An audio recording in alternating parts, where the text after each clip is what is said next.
నా వల్ల అమృత జీవితంలో ఇబ్బందులు వస్తున్నాయి అనుకోవడం వల్లే మా డాడీకి టెన్షన్ ఎక్కువైంది.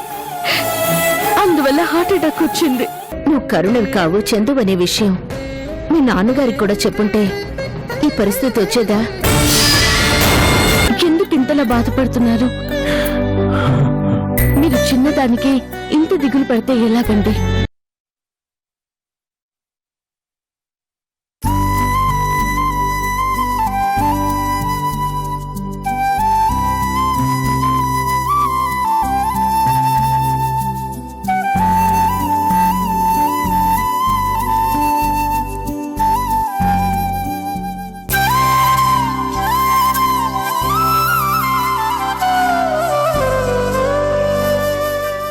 అంకుల్,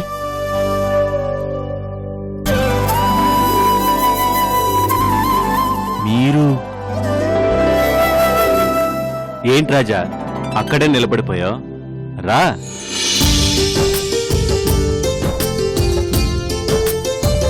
అంకుల్, మీరు ఇంత తొందరగా రికవర్ అవుతారనుకోలేదు. నిన్న మీరున్న పరిస్థితి చూసి చాలా కంగారు పడ్డాను. ఇప్పుడు మీరు నవ్వుతూ పలకరించేసరికి ప్రాణం లేచొచ్చినట్లయింది. మీ అందరి ప్రేమ అభిమానం నా మీద ఉండగా నాకేమవుతుంది రాజా? ఎంతసేపు రాజా వచ్చి? ఇప్పుడే డాక్టర్. నేను వచ్చేసరికి అంకుల్ నవ్వుతూ పలకరించారు. నాకు చాలా ఆనందంగా ఉంది డాక్టర్. ఇప్పుడేం ప్రాబ్లం లేదు కదా? ఏం ప్రాబ్లం లేదు రాజా. డిశ్చార్జ్ చేస్తే చక్కగా ఇంటికి కూడా తీసుకొని వెళ్ళొచ్చు. అంత చక్కగా రికవర్ అయ్యారు. ఎప్పుడూ చక్కగా నవ్వుతూ నవ్విస్తూ ఉండే మిమ్మల్ని ఇలా హాస్పిటల్ బెడ్ మీద చూడలేకపోయాను. అయినా మీరు కాస్త టెన్షన్స్ ని తగ్గించుకోవాలనుకుని. ఇక నాకు ఎలాంటి టెన్షన్స్ ఉండవు రాజా. రాత్రితో నేను పూర్తిగా మారిపోయాను.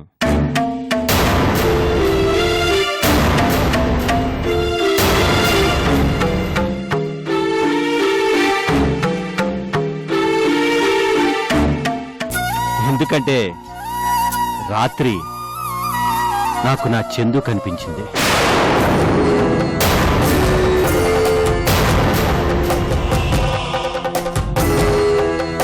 చందునా?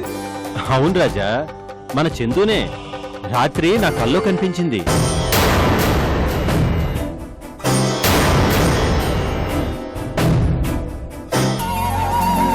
మీరెందుకు డాడీ కంగారు పడతారు? నేనెక్కడికి వెళ్ళలేదు, మీకు తోడుగా మీ పక్కనే ఉన్నానని చెప్పింది.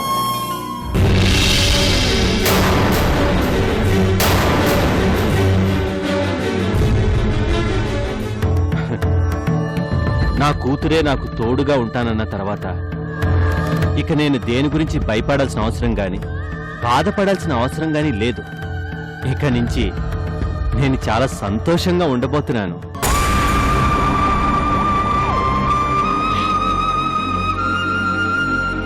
వెరీ గుడ్ కృష్ణ గారు. మీరు ఇలాగే సంతోషంగా ఉంటే మీ చందు నిజంగా చాలా సంతోషిస్తుంది. చందు ఒక్కతే కాదు, మేమందరం కూడా సంతోషిస్తాం. తప్పకుండా. ఇక నుంచి చూస్తారు కదా డాక్టర్, ప్రతిదీ ఒక మంచికే అని నాకు ఈ హార్ట్ అటాక్ రావడం కూడా ఒక మంచికే అయింది. అదేంటి అంకుల్? అవును రాజా, నాకంటూ ఒక క్లారిటీ వచ్చింది. నా కూతురు నా కళ్ళ ముందు ఉంటుందనే నమ్మకం వచ్చింది. రాత్రి నా చందు నాకెంత భరోసా ఇచ్చిందో తెలుసా? నా ఊపిరి ఉన్నంత వరకు నన్ను వదిలిపెట్టి ఎక్కడికి వెళ్ళనని మాటిచ్చింది. ఇక్కడికి రాబట్టే కదా నా కూతురు నా కళ్ళలోకి వచ్చింది. కలేంటి, నా కళ్ళ ముందే కనిపించిందంటే నమ్ము.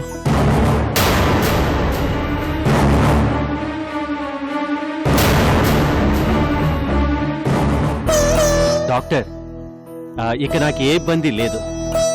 1000 ఏనుగుల బలం వచ్చింది. వెంటనే నన్ను ఇంటికి పంపించేయండి, వెళ్ళిపోతాను. డాక్టర్, డిశ్చార్జ్ చేయండి, మా ఇంటికి తీసుకెళ్తాను. ఎందుకు రాజా, నేను నేరుగా మా ఇంటికి వెళ్ళిపోతాను.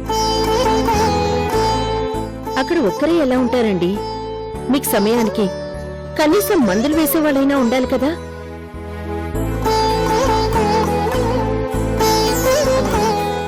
ఓ పని చేస్తాను.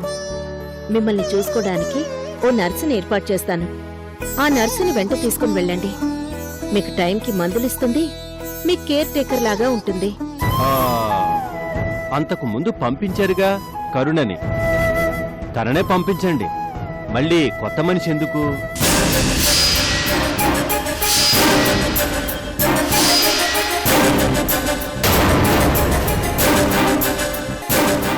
కరుణ ఆ, పర్వాలేదులే, పంపించండి. మళ్ళీ కొత్త వాళ్ళు వచ్చి వాళ్ళకి మళ్ళీ ఇంట్లో ఎక్కడ ఏమున్నాయో చెప్పుకోవాలంటే నా వల్ల కాదు. తనైతే నా గురించి బాగా తెలుసు, మా ఇంటి గురించి తెలుసు.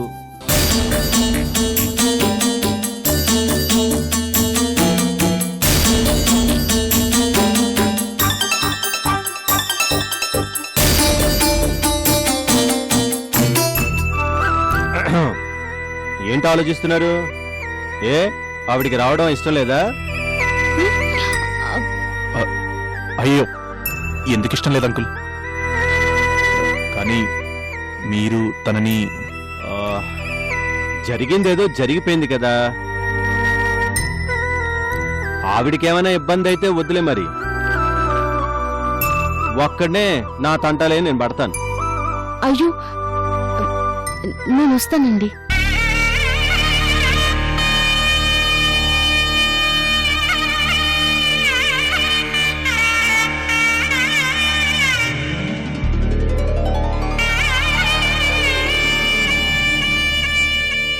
సరే, మీకు అభ్యంతరం లేదంటే కరుణని తీసుకెళ్ళండి.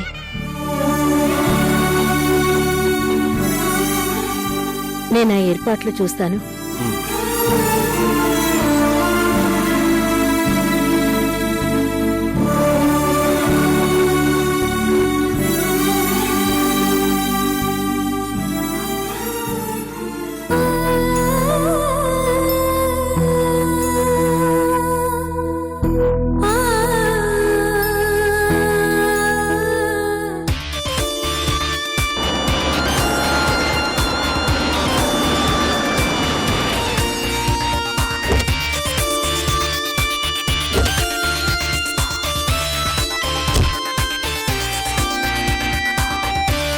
పదండి డాడీ.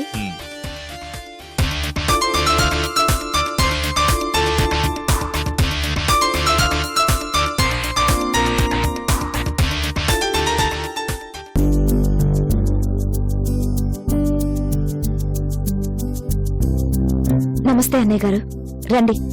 అమ్మా అమృత,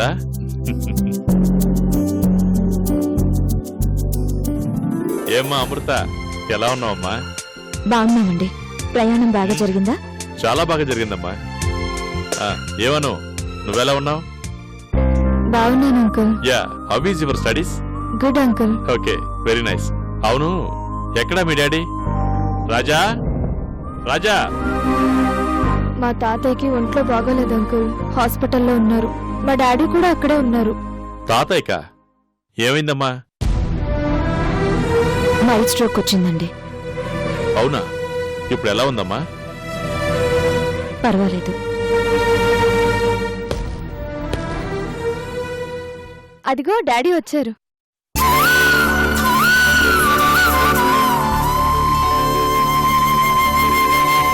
శ్రీధర్. హాయ్ రాజా.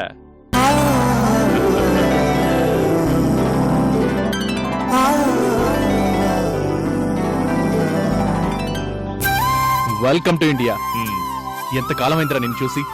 ఎలా ఉన్నావు? నేను బాగున్నానురా. మీరంతా ఎలా ఉన్నారు? బాగున్నాం. ఇంకేంటి విషయాలు? ఏముందిరా, అమెరికా నుంచి పర్మనెంట్ గా వచ్చేసి ఇక్కడే ఏదైనా బిజినెస్ పెట్టాలనుకుంటున్నాను రా. మంచి బిజినెస్ ఏదైనా చూసుకుని ఇక్కడే సెటిల్ అయిపోదామని డెసిషన్ తీసుకున్నాను రా. మంచి పని చేసావురా. నువ్వు చెయ్యాలే కానీ చాలా బిజినెస్లు ఉన్నాయిరా. నేను అవన్నీ చూసుకుంటానుగా, నువ్వు నిశ్చింతగా ఉండు. అవును రాజా, ఎవరికో ఒంట్లో బాలేదన్నారు, ఎవరికిరా? మా మామగారికి హార్ట్ అటాక్ వచ్చిందిరా. ఆయన్ని చూసి రావడం కోసం వెళ్ళాను. అందుకే ఎయిర్పోర్ట్కి రాలేకపోయాను. ఐఎమ్ సారీరా. నో ప్రాబ్లం రా. ఇందుకే ఆయనకి ఎలా ఉంది ఇప్పుడు? బానే ఉందిరా. ఈరోజే డిశ్చార్జ్ చేస్తాము అని చెప్పారు. వెరీ గుడ్ రా. అమ్మా అమృత, అసలు అమెరికా నుంచి వచ్చేయడానికి కారణం ఏంటో మీకు తెలుసా? మీ అందరితో కలిసి హాయిగా గడపడానికి వచ్చాను. మీ ఇద్దరి అన్యోన్యత చూసి భార్యాభర్తలంటే ఎలా ఉండాలో వసు తెలుసుకుంటుందనే తనను ముందుగా ఇక్కడికి పంపించానమ్మా.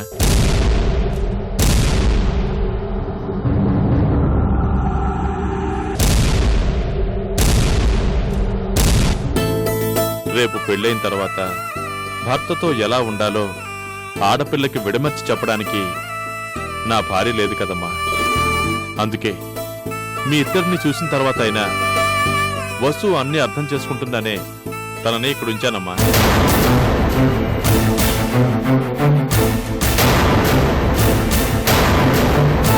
వసుకు కూడా అన్నీ ఇప్పుడిప్పుడే అర్థం అవుతున్నాయిలేండి అన్నయ్య గారు.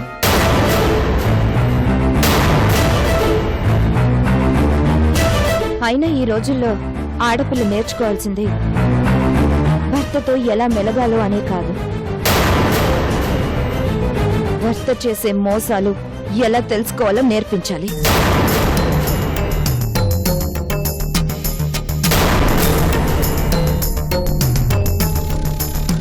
పెళ్ళైన తర్వాత ప్రతి భర్త శ్రీరామచంద్రుల్లా పైకి నటిస్తూ ఉంటాడు. అది నిజమే అని నమ్ముతూ ఉంటే జీవితం నాశనమైపోతుంది. అందుకే భర్త చేసే మోసాలు మాయలు ఎలా ఉంటాయో ముందే పసిగట్టడం ఈనాటి ఆడపిల్లలు తప్పకుండా నేర్చుకోవాలి. అదేంటమ్మా అలా అన్నావు? ఆంటీ చెప్పింది నిజమే కదా డాడీ. అందరూ అంకుల్ లాంటి వాళ్లే ఉండాలని లేదు అని ఆంటీ ఆలోచన. అవును, ప్రపంచంలో అందరూ ఆయనలా ఉండరు. అవునమ్మా, అదైతే నిజం. ప్రపంచంలో ఏ వ్యక్తి కూడా మా రాజాలాగా ఉండరు. వాడికి నువ్వంటే ఎంత ప్రేమో నాకు తెలుసు కదా. మీ పెళ్ళైన కొత్తలో ఓ మంచి బిజినెస్ డీల్ ఉందిరా, ఓ 2 వీక్స్ అమెరికా రావాలి అని ఎంత బతిమలాడానో. అయినా రాలేదమ్మా వీడు. ఇప్పుడు అంతేనా? మనుషులు ఎప్పుడు ఒకేలా ఉండరు కదన్నయ్య. అమృత, మీ అన్నయ్యని నిలబెట్టే మాట్లాడేస్తున్నావు. ముందు వెళ్ళి కాఫీ తీసుకురా. తర్వాత తాగొచ్చులేరా. ఇప్పుడు అంత తొందరే ఉంది. మనం కలిసి కబుర్లు చెప్పుకుని చాలా రోజులైంది. కాసేపు కూర్చోండమ్మా, మాట్లాడుకుందాం. ప్రత్యేకించి మాట్లాడుకోవడానికి ఏముంటాయి అన్నయ్య గారు? మీరు ఫ్రెండ్స్ కదా, మీరు మాట్లాడుకోండి.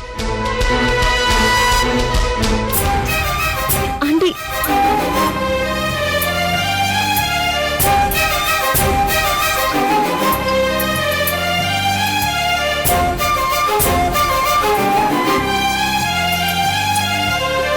ఏంట్రా అమృత, ఏంటి అంత డల్గా ఉంది? ఒంట్లో బాగాలేదా? అంతకు ముందుకి ఇప్పటికీ తనలో చాలా తేడా కనిపిస్తుందిరా. అదేం లేదులే శ్రీధర్. హాస్పిటల్ ఆపరేషన్స్ అని కొంచెం బిజీగా ఉందిలే. సరే అలా కూర్చోరా, మాట్లాడుకుందాం. రేయ్, ఇప్పుడే కదరా వచ్చావు. ఫ్రెష్ అయ్యరా, టిఫిన్ చేద్దాం. ఇప్పుడు నాకేం ఆకలి లేదురా బాబు. బిజినెస్ గురించి నా దగ్గర కొన్ని ప్లాన్స్ ఉన్నాయి. అవి నీతో షేర్ చేసుకోవాలి. మనం తర్వాత ఆఫీస్కి వెళ్ళి తీరిగ్గా డిస్కస్ చేద్దాం. నేను ఫ్రెష్ అయ్యి వస్తాను. అమ్మ వసు, మీ డాడీకి రూమ్ చూపించమ్మా.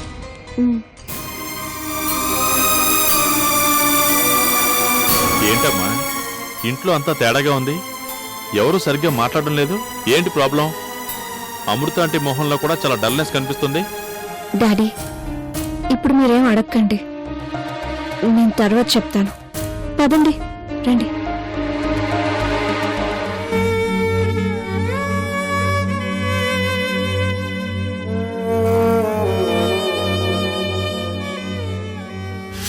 డాడీ, ఏం డాడీ? నువ్వు డాడీ అని పిలిచేసరికి నా చందు పిలిచినట్టే అనిపించింది. నేను మీ కూతుర్ని అన్నారు కదా, మరి నేను పిలిస్తే చందులా ఉండకపోతే ఇంకెలా ఉంటుంది చెప్పండి?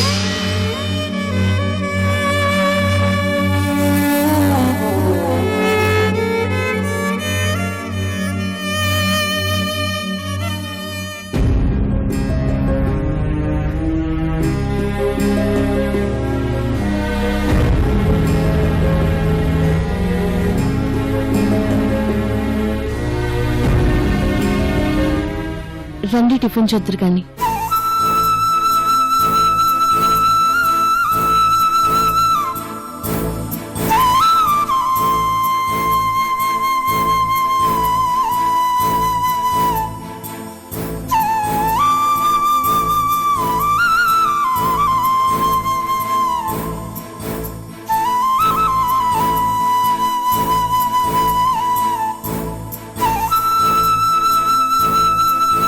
నీ చేత డాడీ అని పిలిపించుకున్నందుకు నా మీద నాకే కోపంగా ఉంది.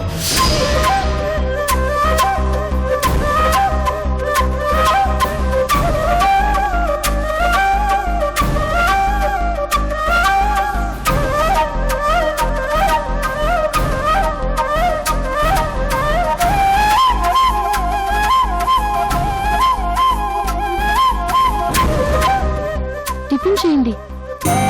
అలా చూస్తూ కూర్చున్నారేంటి? ఆకలిగా లేదమ్మా.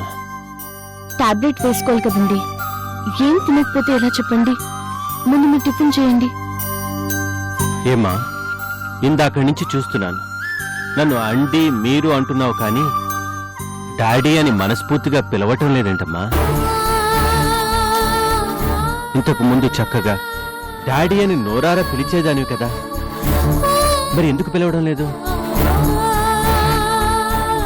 అర్థమైందమ్మా. నేనే నిన్ను డాడీ అని పిలవద్దన్నాను కదా. నేనొక మూర్ఖుణ్ణమ్మా. ఎంత మూర్ఖుణ్ణంటే కూతుర్నే డాడీ అని పిలవద్దని శాసించేంత మూర్ఖుణ్ణి. అవునమ్మా, నువ్వు నా కూతురువేగా. డాడీ అని ఎంత ప్రేమగా పిలిచేదానివి. నువ్వు అలా పిలుస్తుంటే నా చందునే తిరిగొచ్చి ఆప్యాయంగా అలా పిలుస్తుందేమోనని ఆనందపడేవాడిని.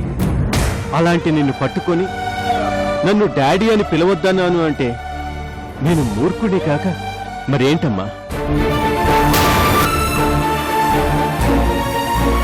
నీ మనసు చాలా కష్టపెట్టాను కదమ్మా.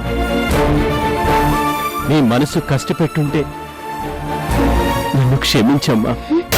డాడీ, అదే మాటలు డాడీ. మీరు నన్ను మన్నించమని అడగడం ఏంటి? మీరెప్పుడు నాకు డాడీని. మీరు నన్ను మాట అనొచ్చు, మీరేమన్నా, నేను మాత్రం మిమ్మల్ని అభిమానిస్తూనే ఉంటాను. చాలమ్మా, ఈ మాట చాలు. నా మనసు సంతృప్తిగా ఉంది. ఈ చేతులిలా నా చేతుల్లోకి తీసుకొని నీతో మాట్లాడుతూ ఉంటే నా బిడ్డ చందుతో మాట్లాడుతున్నట్టుందమ్మా. నా చందుల చేతులు కూడా ఇలాగే ఎంతో సున్నితంగా ఉండేవి. మనసు ఎంత మెత్తనో ఆ చేతులు కూడా అలాగే ఉండేవమ్మా. నువ్వు కరుణవు కాదమ్మా, నా చందువే. పొరపాటు నా భగవంతుడు రూపం మాత్రమే మార్చాడు కానీ నీ మాట, నీ పద్ధతి, నీ అభిమానం, ఇదిగో ఈ స్పర్శ అన్నీ నా చందుని తీసుకొచ్చి నా కళ్ళ ముందు నిలబెట్టినట్టుందమ్మా. డాడీ, చూడమ్మా, ఈ ముసలోడి చాదస్తం కొద్ది ఏదన్న మాట అంటే కోపగించుకుని వెళ్ళిపోవద్దమ్మా. నేను మీ డాడీని కదా, పట్టించుకోకు ప్లీజ్. అయ్యో, ఎందుకు డాడీ ఇంత ఎమోషనల్ అవుతున్నారు? నేను ఎక్కడికి వెళ్ళను. మీరు అనవసరంగా ఏవి ఊహించుకొని మనసు పాటు చేసుకోకండి.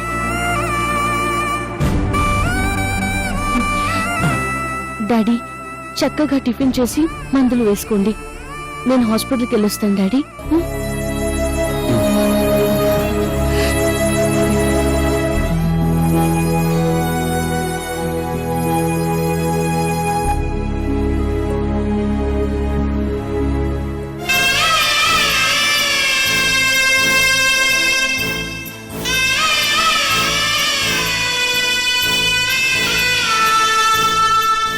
అమ్మా చందు, నువ్వు బ్రతికే ఉండి ఇంతకాలం ఎంత నాటకం ఆడావు తల్లి.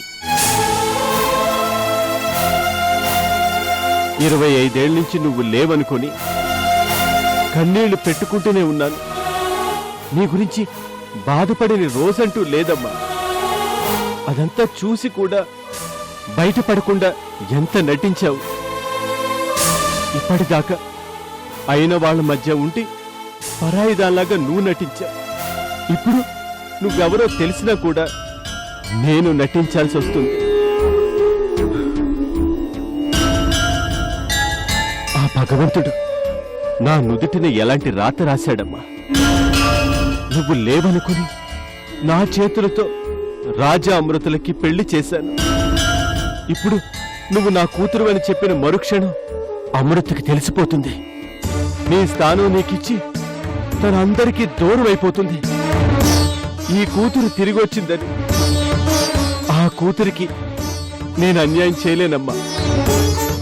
నువ్వెవరో నాకు తెలిసిన మరుక్షణం నాకు శాశ్వతంగా దూరం అయిపోతానన్నా. ఇన్నేళ్ల తర్వాత నా కళ్ళ ముందు నిలబడి మళ్ళీ దూరం అయిపోతే ఈ ముసలి గుండె తట్టుకోలేదు తల్లి, తట్టుకోలేదు.